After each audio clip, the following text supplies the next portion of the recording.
बिस्मिल्लाहिर्रहमानिर्रहीम। अस्सलाम वालेकुम। कैसे हैं आप प्यारे प्यारे बहन भाइयों। आज हम बना रहे हैं सर्दी का बहुत ही मुफीद और ताकतवर नुस्खा। उम्मीद है कि आप लोगों को नुस्खा पसंद आएगा। अगर नुस्खा पसंद आए तो प्लीज़ इसे लाइक और सब्सक्राइब ज़रूर कीजिएगा।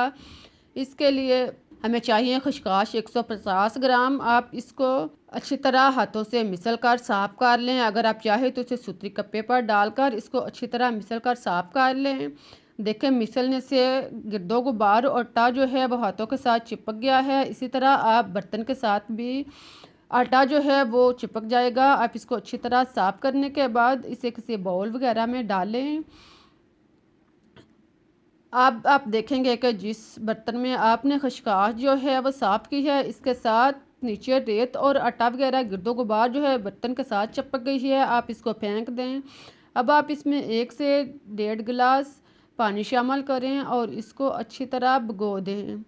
पानी डालने के बाद आप चम्मच लाएं और खशखाश और पानी को खूब अच्छी तरह मिक्स करें। खशखाश पानी डालने से ऊपर आ जाएगी। आप चम्मच के साथ इसको खूब अच्छी तरह मिक्स करें और ढाँप कर 8 से 10 घंटे के लिए छोड़ दें। इसके बाद 8 से 10 घंटे के बाद आप देखें खशखाश जो है अब नरम हो चुकी है। आप इसको हाथ या चम्मच की मदद से मिक्स कर लें और फिर आप इसको भून लें। आप इसको किसी भी जालीदार बर्तन से या पूनी के साथ इसको भून लें। भुनते हुए ख्याल रखें कि आप इसको खशखाश को भुनें और रेत जो है वो नीचे ही बैठी रहे। आप इस तरीके से भुनें कि रेत जो है वो पूनी में ना आए। आप ऊपर वाली थोड़ी सी खशखाश भून लें और बाकी बर्तन में आप थोड़ा सा पानी डालकर दोबारा इसी तरह इसे भून लें और रेत को बर्तन में ही रहने दें। इसी तरह खशखाश को अच्छी तरह साफ़ करें और फिर इसको पीस लें, अच्छी तरह ग्राइंड कर लें। इस तरह का इसे अच्छी तरह हलवा सा बनाकर आप इसे एक साइड पर रख दें।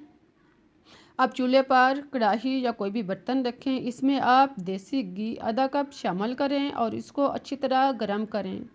फिर आप इसमें 2 से 3 अदद इलायची सब्ज़ शामिल करें। छोटी इलायची डालने के बाद इसको एक आधे मिनट के लिए कड़कड़ाएं। फिर आप इसमें ग्राइंड शुदा खशखाश शामिल करें।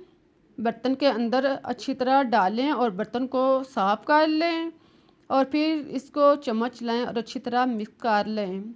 इसको आप घी को और खशखाश को अच्छी तरह मिक्स करें और फिर आप इसे 3 से 4 मिनट के लिए अच्छी तरह पकाएं। साथ में चम्मच लाते रहें ताकि खशखाश जो है वो बर्तन के साथ ना चिपके और ब्राउन भी हो जाए। देखें, आप खशखाश का पानी जो है वो खुश्क होना शुरू हो गया है और कलर भी थोड़ा चेंज होना शुरू हो गया है। अब आप इसको लो आंच पर इसी तरह पकाते रहें और साइडों से इसको अलग करते रहें। अब इसे आंच लो कर दें और आप बादाम इनको पहले 100 ग्राम बादाम लें। इन्हें पहले भिगो दें और फिर इसका छिलका उतार कर खशखाश वाले बर्तन में डालकर इसको ग्राइंड कर लें और फिर आप इन ग्राइंड शुदा बादामों को पिसे हुए बादामों को खशखाश के अंदर शामिल करें और इसको मिक्स करें। इन दोनों चीज़ों को खूब अच्छी तरह मिक्स करें और इनको हल्की आंच पर भूनें। साथ में आप 2 से 3 चम्मच घी देसी और शामिल कर लें। देसी घी डालने के बाद आप इसको मिक्स करें और इसको अच्छी तरह ब्राउन होने दें। साथ में चम्मच चलाएं ताकि खशखाश जो है वो अच्छी तरह ब्राउन हो जाए। देखें, जब इसका कलर चेंज हो जाए, वो अच्छी तरह ब्राउन हो जाए तो फिर आप इसमें दूध 1 लीटर शामिल करें। दूध आप एक दफ़ा ना डालें बल्कि आप इसे 2 से 3 हिस्सों में करके डालें। साथ में थोड़ा थोड़ा डालते जाएं और साथ में चम्मच लाते जाएं और इसको मिक्स होने दें।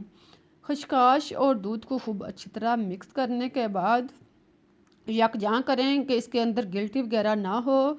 फिर आप इसके ऊपर ढक्कन दें और इसको पकने दें। ढक्कन देते हुए ख्याल रहे कि इसका मुंह मुकम्मल बंद ना करें बल्कि थोड़ा सा खुला हो ताकि दूध वगैरह जो है वो बाहर ना निकले और ऊपर ना आए। अब आप इसी तरह इसे पकने दें और जब दूध आधा रह जाए, देखें ढक्कन ऊपर करें। जब दूध आधा रह जाए तो चम्मच चलाएं और साथ में 1 कप या आधा कप मलाई शामिल करें।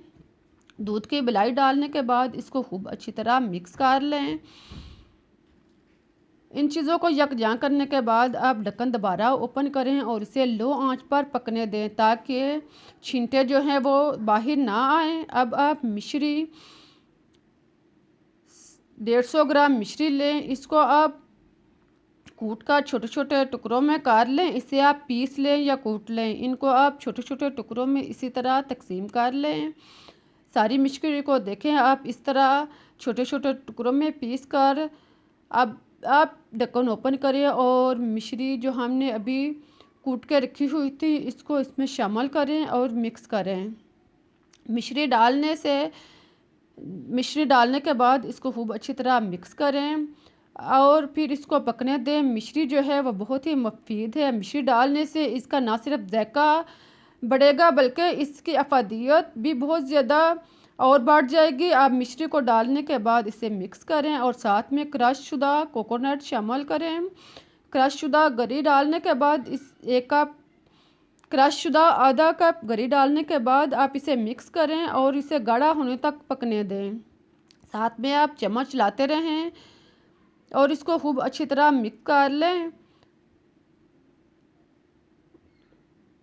चम्मच के साथ आप इसको साइडों से अलग कर लें और इसे गाढ़ा होने तक लो आंच पर अब आप पकने दें। देखें अब हमारी रेसिपी जो है वो तैयार होने के करीब हो चुकी है। जब चम्मच चलाने से हलवा जो है वह बर्तन से अलग होना शुरू हो जाए तो समझ लें कि ये बिल्कुल सही तरीके से तैयार हो चुका है।